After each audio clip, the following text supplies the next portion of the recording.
Okay, so ladies and gentlemen, it is 5 p.m. in the UK here, 9 o'clock in the morning Pacific time, 12 o'clock Eastern time, 6 o'clock on the continent, Friday the 24th. And great to have everyone with us today. Again, this is our, we're getting well underway now with this launch tour, this world tour, sorry, with our launch partners here. And today I want to have a little bit of dialogue, some questions. I want to start just by sharing a lesson that I've had, and I want to see if there's any nods or agreement. Please, by all means, use the chat and share your comments or unmute yourself and kind of jump in. But here's an observation that I've had. As we've been preparing, running, participating in, following up on, doing ABCs for, all that kind of stuff around the world tour, the workload has increased. It's gotten busy. Now, I was busy before, but this has brought in a different kind of busy. I'm not sure if you picked up on this. A different kind of busy. I was involved a lot before in coaching, talking to people, encouraging, supporting, doing mentoring calls, doing motivational calls, participating on webinars, all good stuff. Yeah, all good stuff. And that stuff continues. But this stuff is, it seems to be the meat versus the fat kind of stuff. Does that make sense? It seems to me that I'm getting more involved in calls now, where rather than getting a mentoring group together to say, okay, today we're going to talk about, and finding some reason, some way to inspire and encourage, this type of dialogue that's taking place now is more, okay, I've got a meeting coming up this weekend. I was expecting X number. This is happening. What do we do about this? Or I was hoping to get X number of or prospects there, but I'm not quite getting the numbers. What do we do here? And it seems to be very hands-on, very action-focused, direction, instruction, activity, planning. A lot of feedback saying we're excited because of this, we're excited because of that. We're now doing this type of activity. All of the feedback and engagement seems to be related to business building versus talking about business building. And this is huge. I hope you're feeling that in your groups as well, because this to me is the real evidence of a turning point. When we've got this many people talking about what we are doing and how to do it better versus talking about what should be done and how nice it would be to get it, what a difference that is. Yeah, huge difference. So with that being said, I want to open up the dialogue right now and get some feedback from you, specifically on what you are learning about getting prospects to your meetings. Now, your learning here doesn't need to be focused on successes only. It can also be learned. It can also be learning on the basis of what you learned and what you would do differently as a consequence of a meeting that you may have had where expectations may or may not have been met. I think what's important for us right now is a very clear focus for us for the wellness tour in order for us to move forward. One is that each of you have raised your hand, you've put your stake in the ground, you said, I'm going to be a leader of my area, I'm going to lead my group, I'm going to be the go-to person for my team here and make it happen. So that's kind of accomplished, kind of the first primary task. The next one, of course, is to get people to our meetings, and ideally, of course, be getting people that are new people into our meetings so that we can see growth. Now, that is bringing with it, from my observation, learning that is both positive from initial experience and constructive in regards to things we do different. So I think it's really healthy, because this is exclusively for launch partners, that we can have some candor on this call and share the ups and the downs so that others can be reassured in their process and we can learn from each other. Yeah, so with that being said, ups and downs, you name it. I want to hear, what are you learning about getting prospects and guests to your meetings? Yeah, go for it, Michelle. You know what, Ben? I am so excited. It's all up here. It's all attitude, 100%. And I've learned that through just expecting the people to show up. And they are. Now, does that mean that you just don't invite, yeah, you get out there and invite absolutely everybody, but then expecting people to come. And I've even gotten to the point now where I expect so many people. And I'm finding now that I'm not falling too short of that expectation. Yeah. I'm excited. That is so very exciting. And I find when you have just one little success, it just multiplies into double success next time, and then double and double if you expect it. It's all up here. Yeah. Now, you're the second person that said that to me over the last couple of days. I was meeting with some UK leaders that I'm going to be with this weekend. And one of them, we're talking about the needs of the group and helping people to know how to get new customers. That was one of the subjects. And one of the leaders said, well, it's interesting because I just expect it now. And it happens. And she had this wonderful air of confidence as she said that, almost a serenity that it just happens now. But of course, your critical point there that you said before is just because you expect it and it doesn't mean that you don't ask. You've got to ask.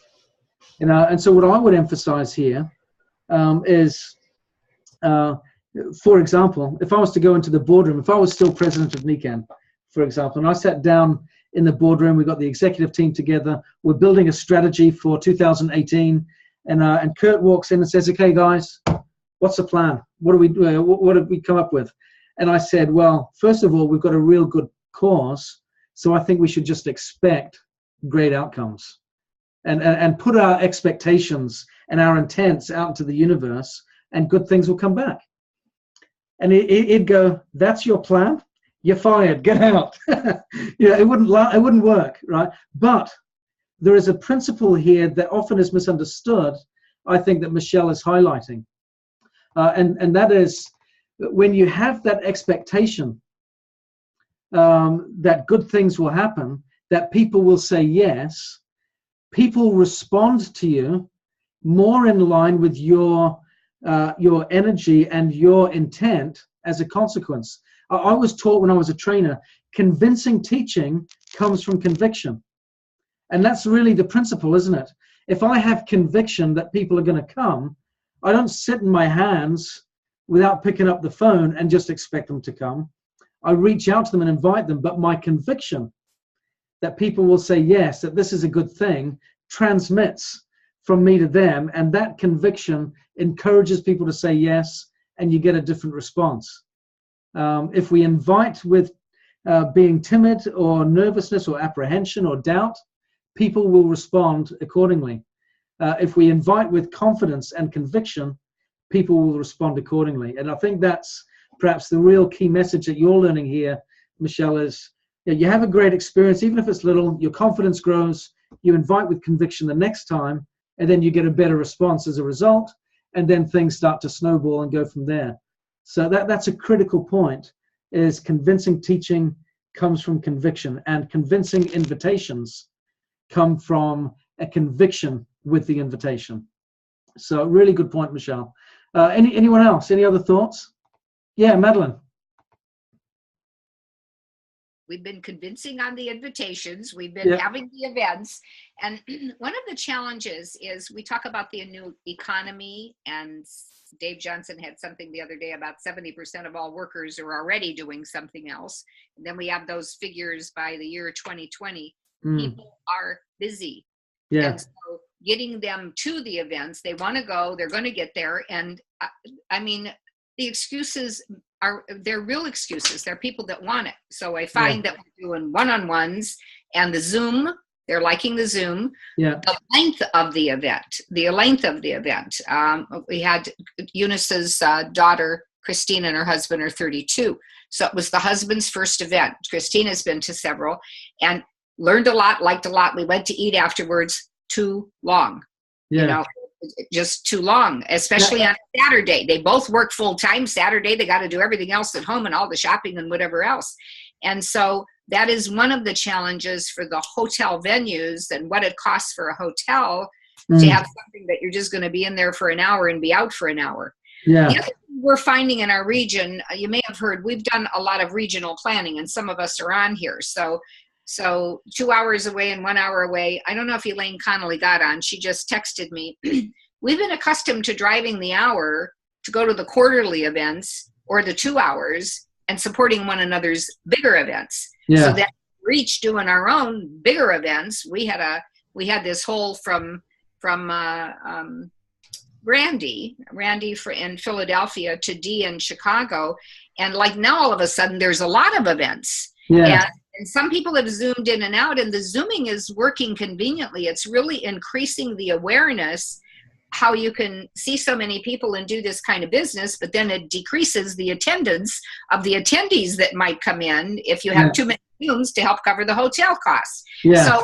So it's it's good, but I think we also need to be responsive to figure out how to do it for the time efficiency for the busy people in the gig economy. Yeah. Yeah. To look at another, I'm so busy, how could I look at another third thing? Well, what we want to show you is how this could replace one of the others, convincingly doing whatever little ways that we share. Yeah. I with a gal working at a restaurant the other night, and so now it's finding the time to follow up with her. She has 6 kids in her combined family. So I have her watching your video from the other day. You know, so we're taking them along now. Am I going to get her St. Patrick's Day? Nope, that's when Mike's going to be here. That's her busy time in that restaurant. She'll be working a 12-hour shift. So a little bit of that, when we have the people in the process, how to get them to the next event if it's 10 o'clock to 2 o'clock and it takes up a whole day. Yeah. That's really good. I think as I listen to your comments there, Madeline, there are 2 things that come to my mind. One is, first of all, or maybe 3 things. One is, yes, we have, I think as time moves forward and technology plays a greater influence in our lives, it does place a greater demand. My wife Kim was saying, we had a parent-teacher evening last night with our oldest son, and she said, I really like his head teacher. He's very responsive, very engaged. She said, I had a concern the other week. She said, I emailed him on Saturday night at 7:30, and I got a response within 30 minutes. And that was fantastic. And I said, you know what? I said, when I was at school, my parents would never even have thought of contacting my teachers on a Saturday night. It would have just been you wait until Monday.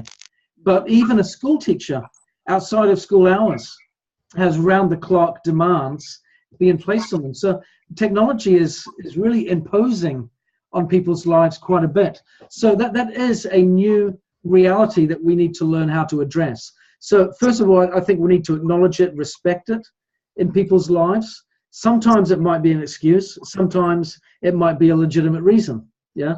And we need to have the smarts, I guess, to be able to feel through which it is. Yeah. Because it'll sometimes get dressed up as one. It might be one or the other. So I think we need to tread that place carefully. It's a new territory in how we build a business in today's age. The other thing that stood out to me is that when people say I don't have time, and they're meaning that legitimately, I don't have time. It's not the chaff to mask another concern, which is I'm not interested, or how do I say no politely? It's a legitimate response.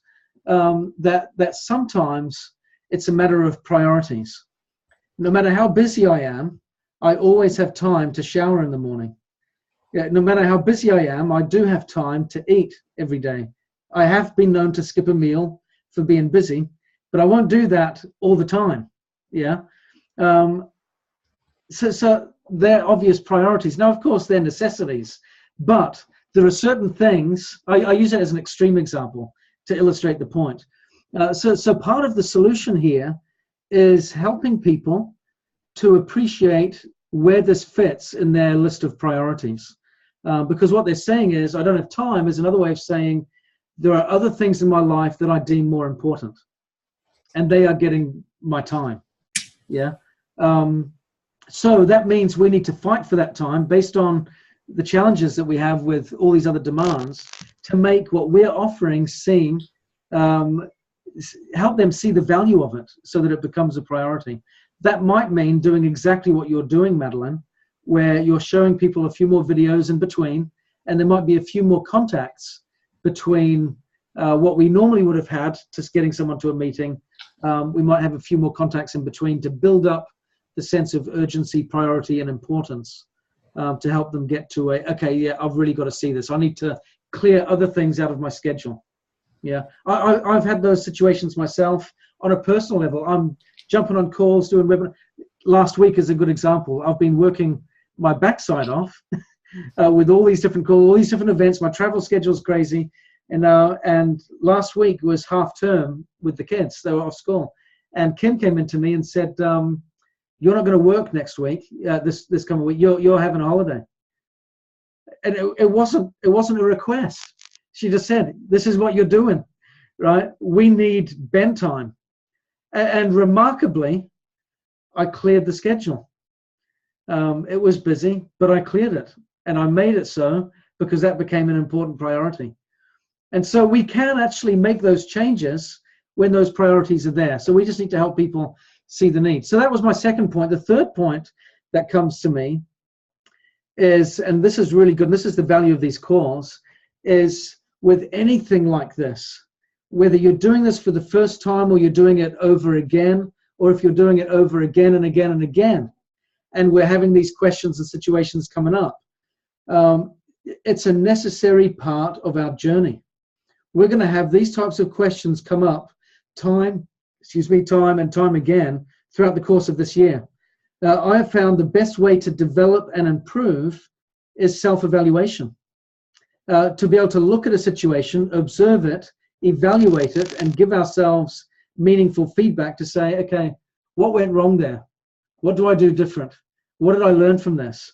Okay, this is a new situation I haven't considered. How do I tackle that? And we might need to tackle it 2 or 3 different ways before we realize which way is the right way. I gave a presentation the other week, and I was talking about how moving forward and improving this HBM principle of being more is a process. It's not a single event, it's a process. And I said, and sometimes, we might make the wrong choice and get onto the wrong path. But if we're moving forwards down the wrong path, we're not really moving forwards. We're moving further away. I said, so for some of us, doing a U-turn, realizing we're doing the wrong thing, and then going back on our tracks to get onto the right path, that process of turning around the other way and heading backwards could actually make you the most progressive person in the room. Yeah. So we need to be willing, if we do get something wrong, to be able to go back a few steps in order to get back on the right path. So yeah, that's my observation there, is definitely new trends emerge that require us to think of new ways. We need to help people to prioritize their schedules, see what happens, and we can help them do that with some questions. We recognize this is important, but you've got a busy schedule. If you don't change anything because of this busy schedule, where will you be in 5 years' time? I always find that a very helpful question. Okay, I understand you're busy, you don't have time for this right now. If you don't make time for this at all and everything stays the same, over the next 5 years, where will you be? In the next 10 years, how will life look for you? And then they... Exactly what I texted to Lisa this morning.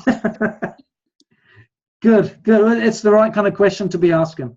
So, let's see what comes back. So, okay, any other questions or observations from the meetings that you've been having?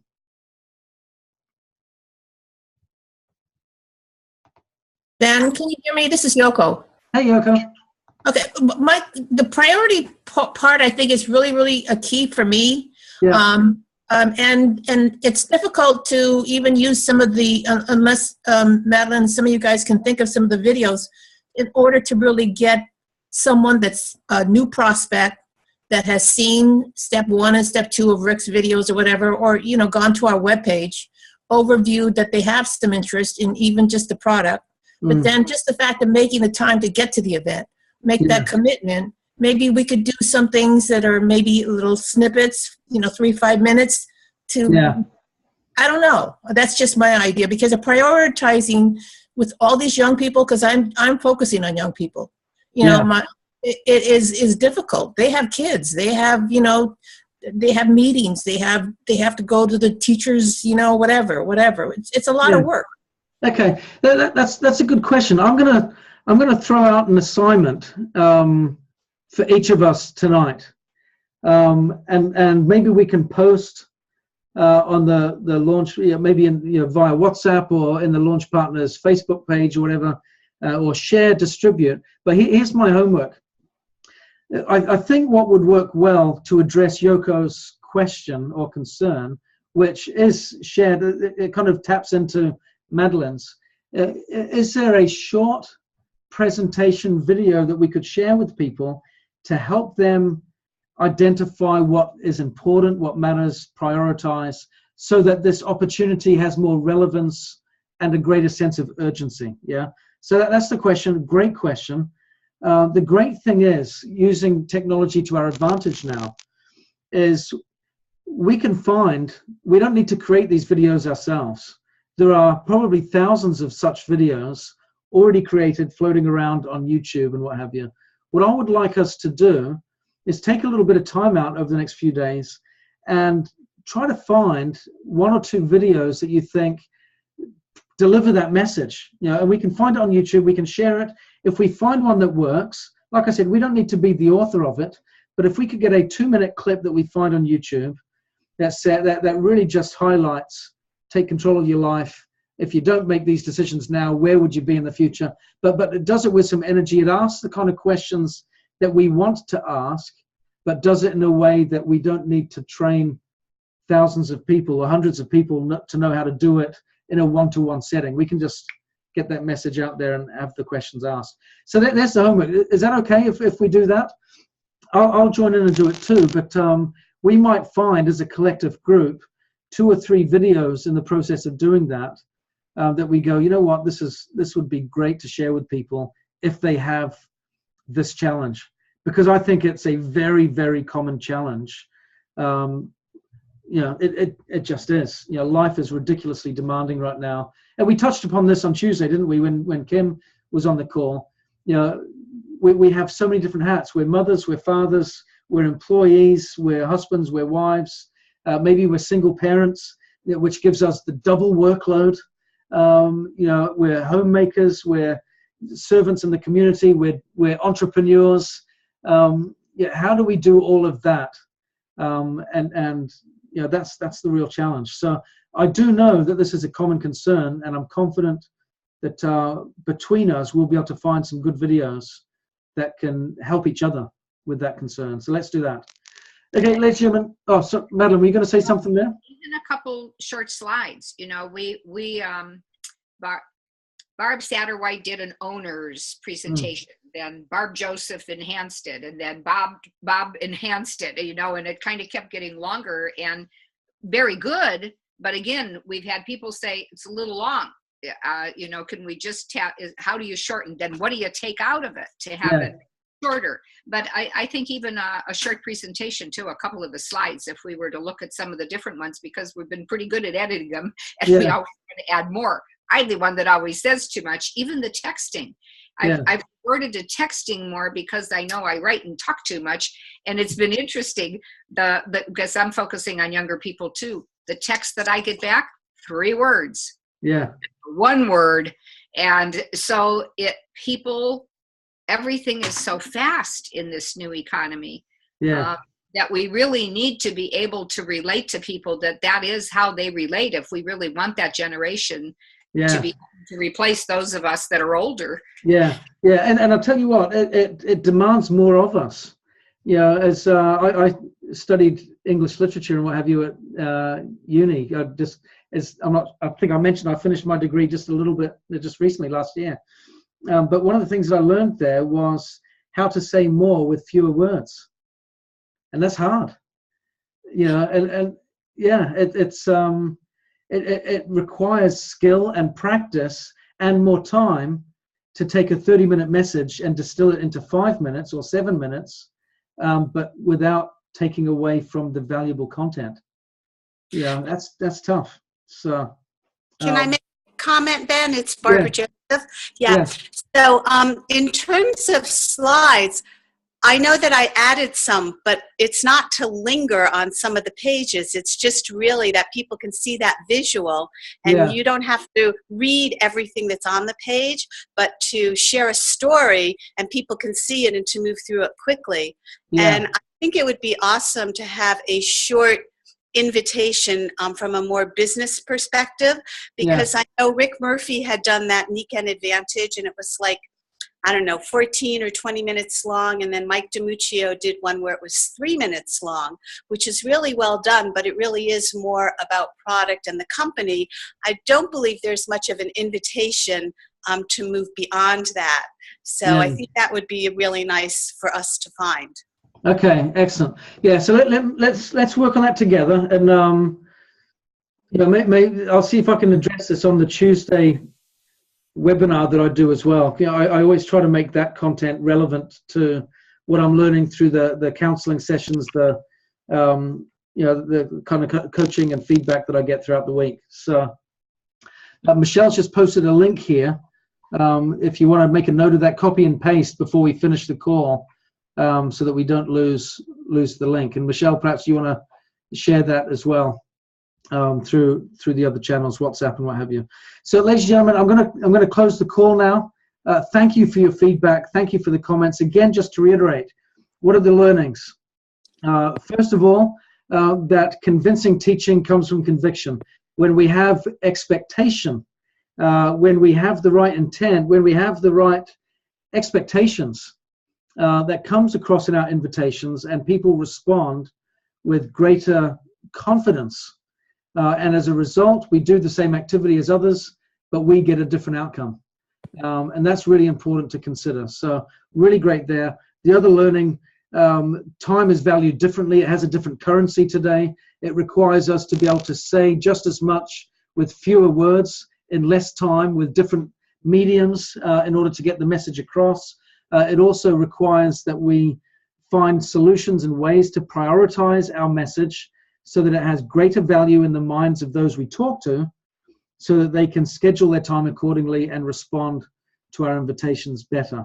And again, the third point is if we can get a 2 or 3 minute video message online between us, 1 or 2 of them, that we can share with people to help bridge that gap and help put that thought and that energy in their heart and in their mind, that would be great. So I think that's a really good thing to do. So there's our little bit of homework. Here are our lessons. Thank you guys very much for what you're doing. Thank you for sharing.